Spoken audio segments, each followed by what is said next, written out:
Hello students, welcome to the SRBPS virtual classroom program.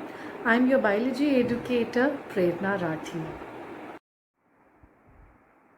So here we are yet again. Let's start the living world part 2.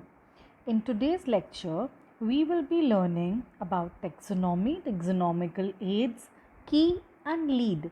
We have already discussed what is taxonomy.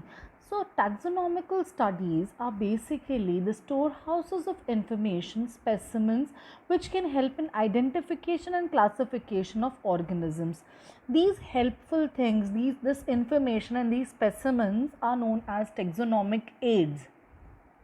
Study of various species of plants, animals, and other organisms are useful in agriculture, forestry, industry, medicine development, research, etc.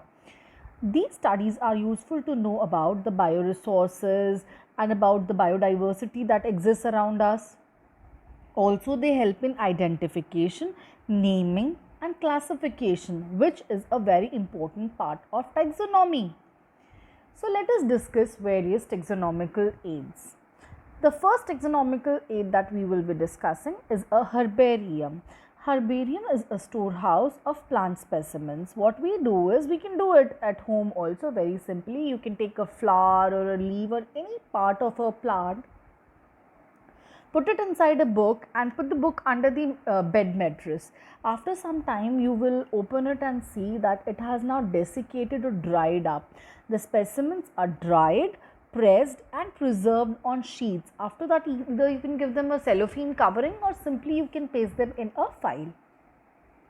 These sheets are arranged systematically always. Systemic things are very important according to the universally accepted system of classification. Herbarium sheets contain basic information. They'll have all the detail about whatever. If you're putting a leaf of a neem, then you will have the biological name, you will have the species, you will have the genus, the family order, whatever it belongs to will be there.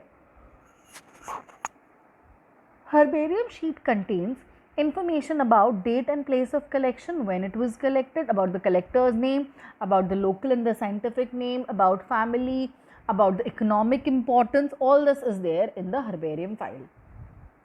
It provides a quick referral system in taxonomical studies. What we can do is basically हम एक class की एक herbarium बना सकते हैं या एक family का एक हर्बेरियम बना सकते हैं, एक जीनस का एक हर्बेरियम बना सकते हैं.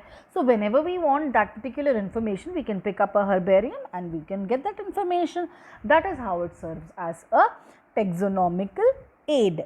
Let us discuss the next taxonomical aid. The next taxonomical aid is a botanical garden. Botanical gardens are very important, not just for leisure कि वो देखने में सुंदर लगते हैं, but they're also very important for the conservation of wildlife and forests. A botanical garden is a place where plants are grown and displayed for the purpose of research and education.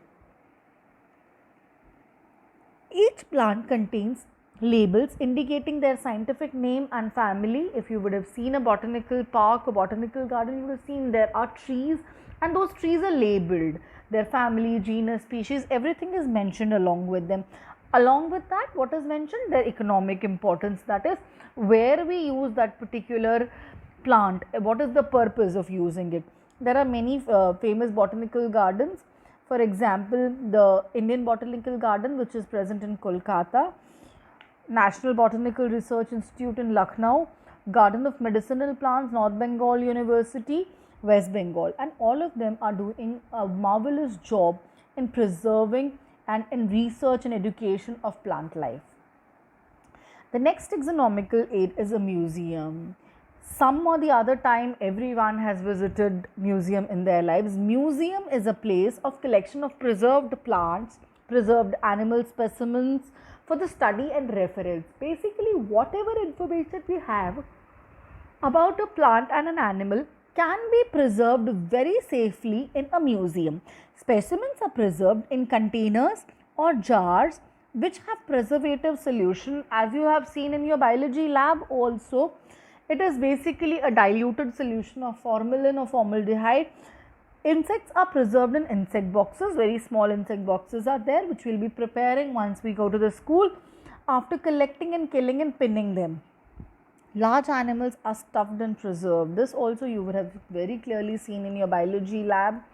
There are pigeons, there are parrots, and there is a rabbit. There are so many things which can be, large animals can be stuffed and preserved. The inner part, most important is desiccation. The drying of it is very important. The next taxonomical aid is a zoological park. Zoological park, in short, you call it a zoo. It's very important.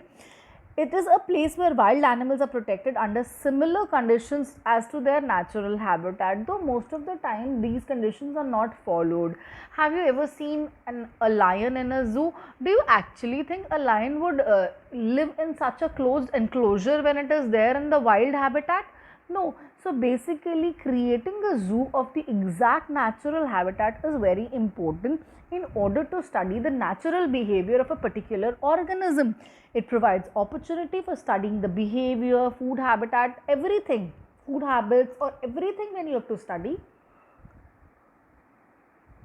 you need to provide an exact environment to them. There are various famous zoos in India. For example, the Zoological Park, which is in Mysore, which is really huge. The Nehru Zoological Park in Hyderabad, Trivandrum Zoo, Chennai Zoo. These are a few examples. There are many others.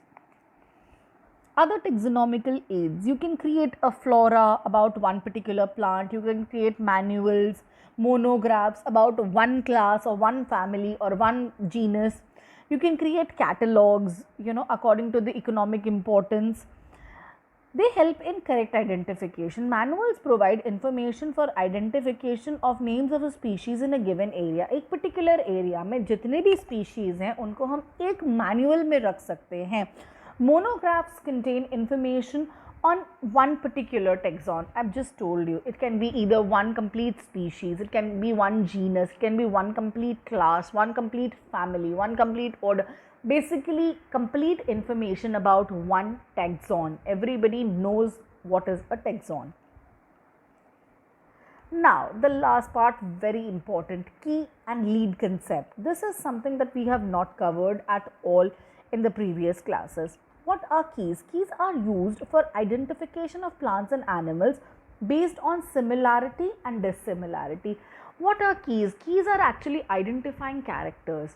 When we have these identifying characteristics, we are going to compare them with the standard that we have according to two criteria, a similarity and a difference or a dissimilarity. Keys are analytical in nature. You can easily view them and analyze them, and they are always present in a contrasting pair. They are present in a couplet always. For example, there are two organisms according to their eating habits. If you consider them, then a couplet would be autotrophic, heterotrophic. Understood?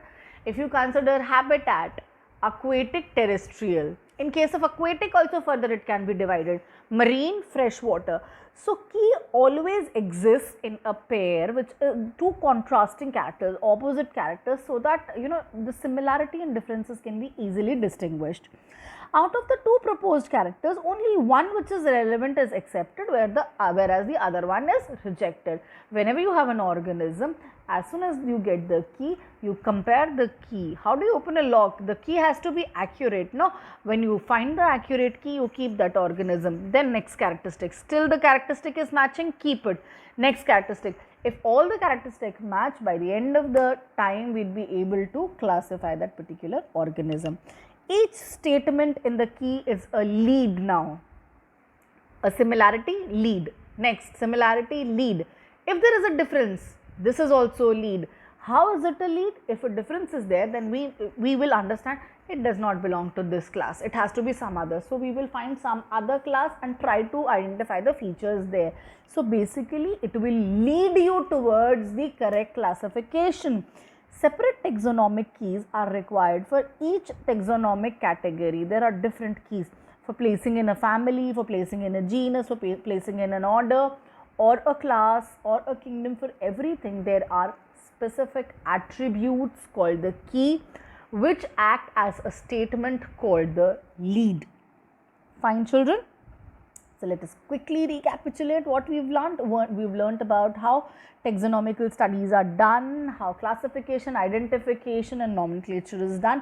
We dealt with various taxonomic aids like the herbarium, the botanical gardens. We have dealt with zoological parks, museum, flora, manuals, monographs, catalogues and the concept of key and lead.